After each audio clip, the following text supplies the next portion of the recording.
Welcome to Q Compliance. In this video, we will walk you through configuring organizational defined parameters within an overlay and at the system level. This step is typically accomplished by the ISSO role. Q Compliance represents a new approach to risk visibility designed to accelerate and simplify ongoing compliance management. Q Compliance has many advantages, and one of them is the ability to define the organizational defined parameters to assist with the control assessments. Organizational defined parameters, or ODPs, are customized variables that are defined within a security control requirement. This allows organizations to define their timeframes, responsible roles, and specific attributes for their systems. ODPs are typically defined at the enterprise level for all systems.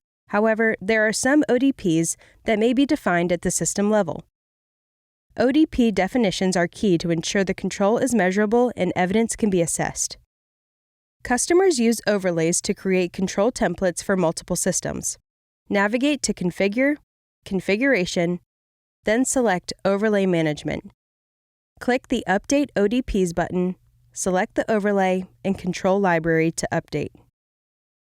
Select the control library you're working in and expand each control family to view and configure the necessary parameters.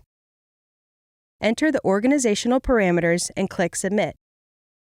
You'll need to do this once for each control that has an ODP value. Next, the updated overlay can be applied to multiple systems.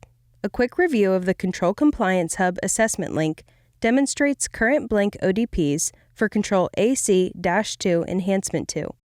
Let's apply the overlay and view the results.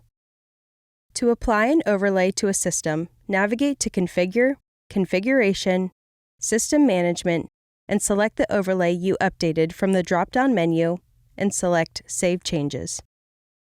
Navigate back to the Control Compliance Hub and select the AC-2 Enhancement 2 control. Opening the assessment link will display the ODPs in blue text. Once the overlay was applied, the system ODP was updated. To enter ODPs at the system level, navigate to Configure, Configuration, and select the Organization Defined Parameters link. Choose the control library, expand each control family, enter the ODP values, and submit. Updating ODPs at the system level is immediate.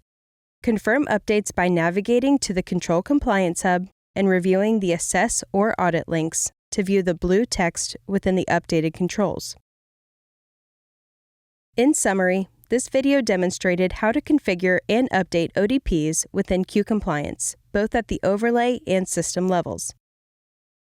Once the controls and ODPs are defined, the overlay can be applied to the relevant systems where these controls and ODPs are intended to be used, ensuring consistency and alignment across the enterprise.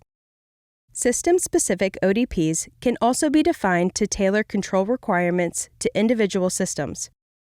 Changes made at the system level are applied immediately. Defining ODPs enables organizations to customize and automate control assessments with key variables like timeframes, roles, and attributes, providing assessors with the critical information needed to accurately evaluate controls and drive automation.